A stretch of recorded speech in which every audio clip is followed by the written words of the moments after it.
I'm muted. Here we go. I was muted. Welcome, everybody, to the Notorious OTB, brought to you by the Sports Gambling Podcast Network. And, folks, as always, it's all good, baby. It was all a dream.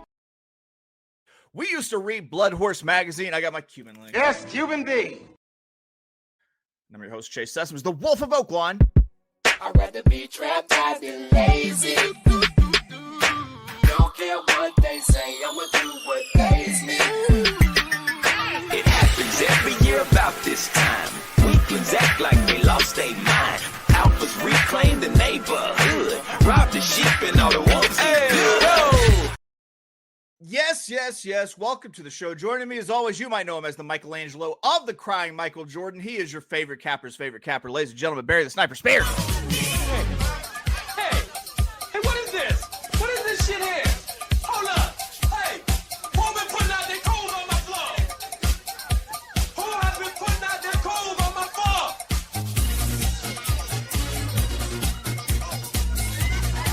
Hey. Have you people ever heard of posters? Barry, what's good? I have a jacket like that. Do you? Yeah, unfortunately. I went to private school, so I got one. Everyone's got a jacket. They even have like the little crest on it and everything. Yeah. Little old Dead Poet Society looking ass. Oh, that's awful. Anywho, Barry, what's good, buddy? How was your weekend? It's all right, same old stuff, the bad beats and a couple of wins and, made it. We made it. You had a nice little harness score, didn't you? I had a few, but that's the one I put up. But yeah, I dabble in harness on Friday nights quite a bit. It's kind of a guilty pleasure sort of thing. And also Charlestown. That's like Chucktown. Yeah, I play those races. I like the bull ring tracks. They're kind of fun, in general. So I like playing those. Chucktown, as I like to call it, the home of the 7-turn mile. Oh man, how many arguments I've gotten into on like social media about distance versus turns.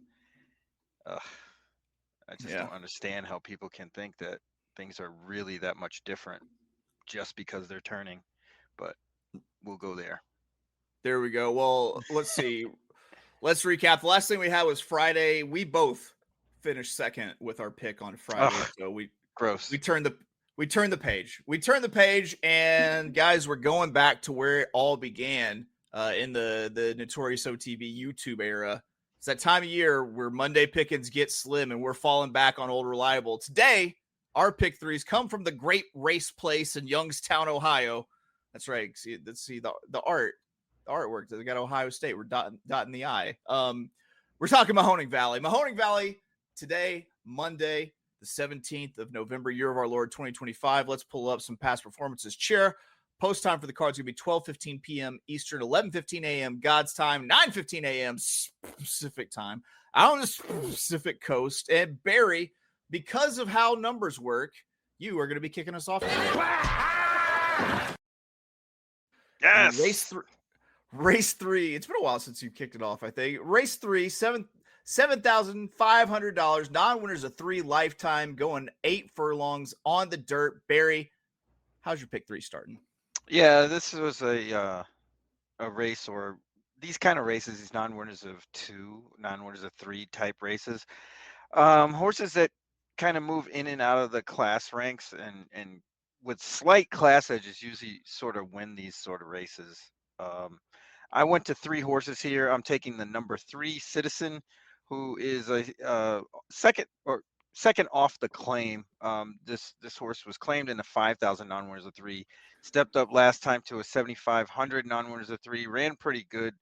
And again, if they get the consistency that this horse has been, dealt with, they should be good in this spot.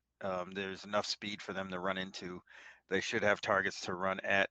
So I think the 3 should be good.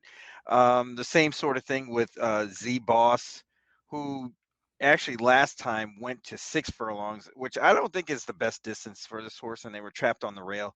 Just didn't get into it. Stretching out again makes a lot of sense. for a 26% outfit with their go-to rider with a hit with 40%. So yeah, we'll try that one at 10-1.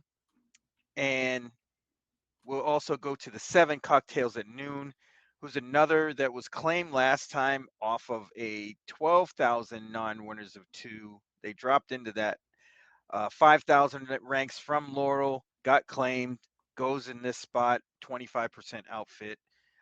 Their go-to rider, they're 15% off the claim. They should be okay in this spot as well. So we're going to use the 3, 5, and 7 to get out of race 3.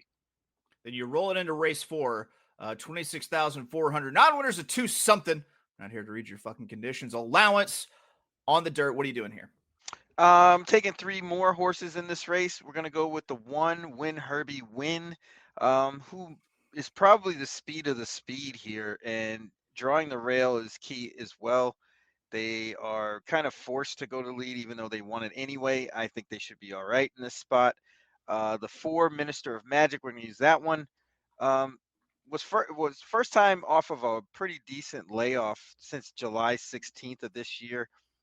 They ran on October 20th in the mud. I think this horse really doesn't like the slop or wet tracks, really. I know you'll see some efforts that are good on the wet track, but I don't really think this horse really likes the wet track. And they have some back class running at Laurel that should be tough in this spot. Another one with going to their go-to rider and Eric Barberin.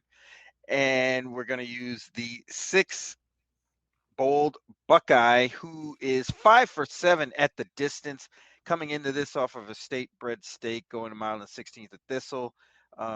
Should be well placed here, should have a really good shot to win. 9-2 seems like a fair price. There you go. There you go. Now we roll it into race 5, where you wrap up your pick 3 when the $5,000 non-winners of 3 lifetime 6 furlong claiming race. How are you closing this out? What are you we're gonna throw a couple downfield. I thought this race might get a little chaotic. Horses like Crackle, the 2, really have only 2 good races on the page. They ended up being back-to-back races after breaking the main and then going to 5,000 non-winners of 2. Then they stepped up to a 16,000 non-winners of 2. Didn't fare so well. Drops back into here, but I'm skeptical on how this horse is. 1 for 5 at the distance. I don't really like that horse all that much, so we're going to go elsewhere. We're going to go to the 8 Loop of Henley. This horse won a 6 furlong, 5,000 non-winners of 2 last time, kind of going away after a trot around the synthetic at Presque Isle. They're coming in from Monmouth, so they probably were running with better horses there. I like the fact that they first time in at Thistle, they kind of won going away. They might be a little bit of a standout. Going up to the non-winners of 3 level, I don't think that should be too much of a problem. 10-1 is a good price.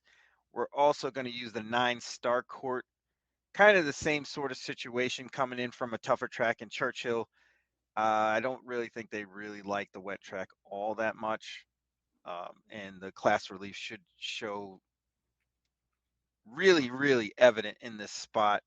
Coming in from Ellis, they did have 1 win at Fairmount at 15,000 non-winners of 2 to get qualified for this race. I think they'll be all right. 8-1 seems to be a good price too for an outfit that does pretty well. So we're going to use the 8-9 to close it out. There we go. Are you closing it out too? Are you taking it to the hoop? Absolutely to the hoop, my friend. I love Duncan, guy. What are you talking about? Real quick, before I give you my pick 3, got to remind you, we are brought to you by our good friends at First Bet, and you can get a $250 sign-up bonus if you sign up at First Bet with code NOTB250. That's 1stbet.com. So check it out. Take advantage of that free money that they're giving out. Hopefully I'm giving out free money here with my pick 3. Barry, we can't be double cashers. Ooh. And race. Yeah, I know. It makes me feel bad every time. Race 4, that 6 furlong, $26,000 allowance. I picked out this sequence because I had a single that I thought I could sandwich in race 5 with some more contrarian horses that wanted to come from off the pace in races 4 and 6. And in race 4, this thing looks like it could get crowded up front early. And I'm essentially just taking the rear end of the race shape to pass the crowd that wants to go fast. My top pick is going to be the number 6 Old Buckeye. I said the like the Ohio State for Bolt. The 6.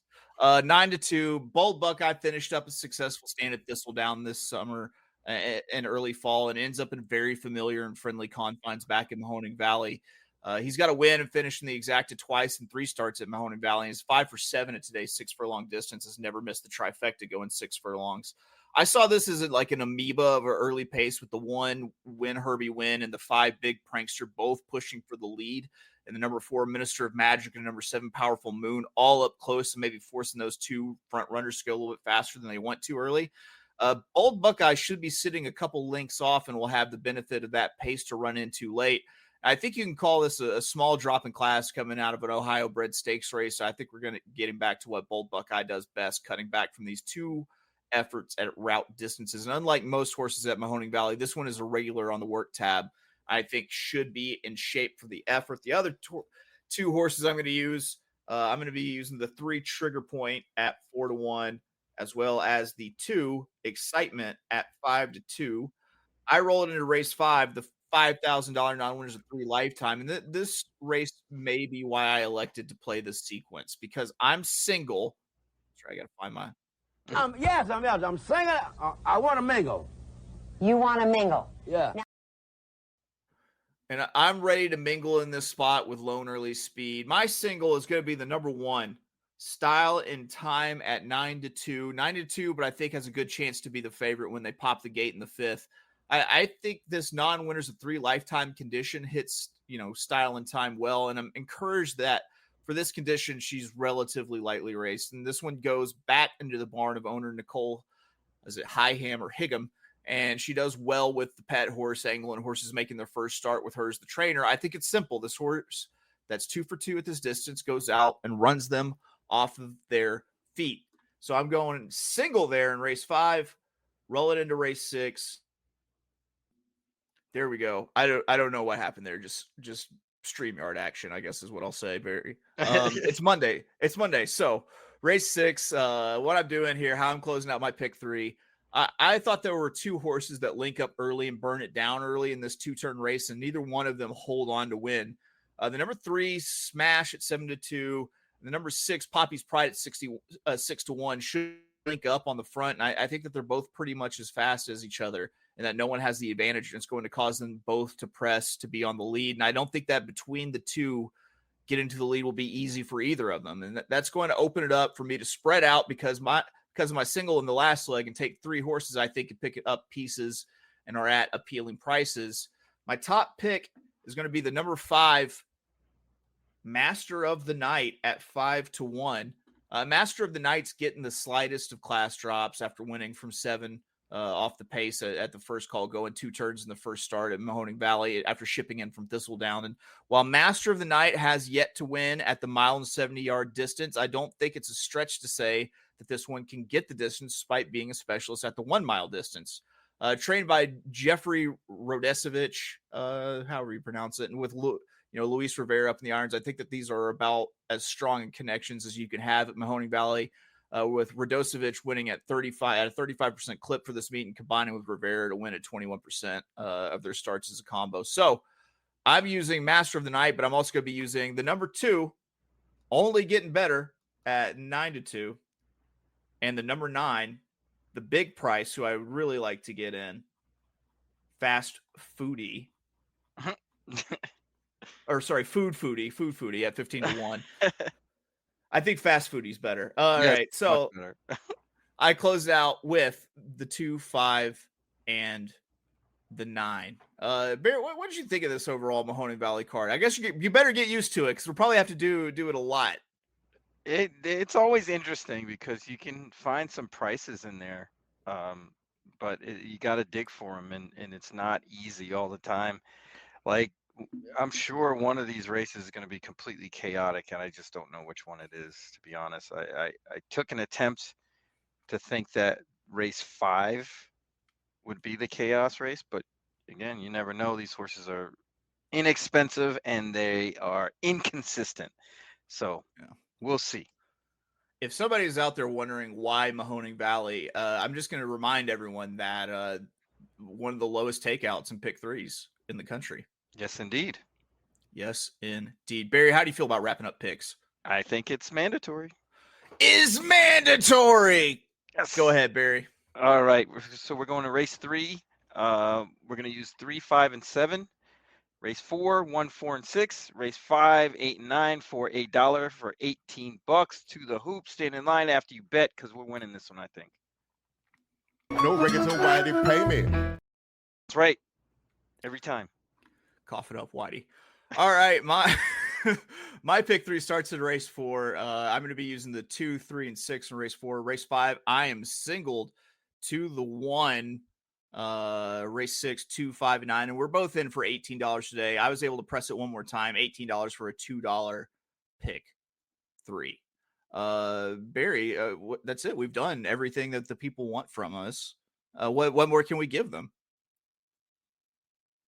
You're muted.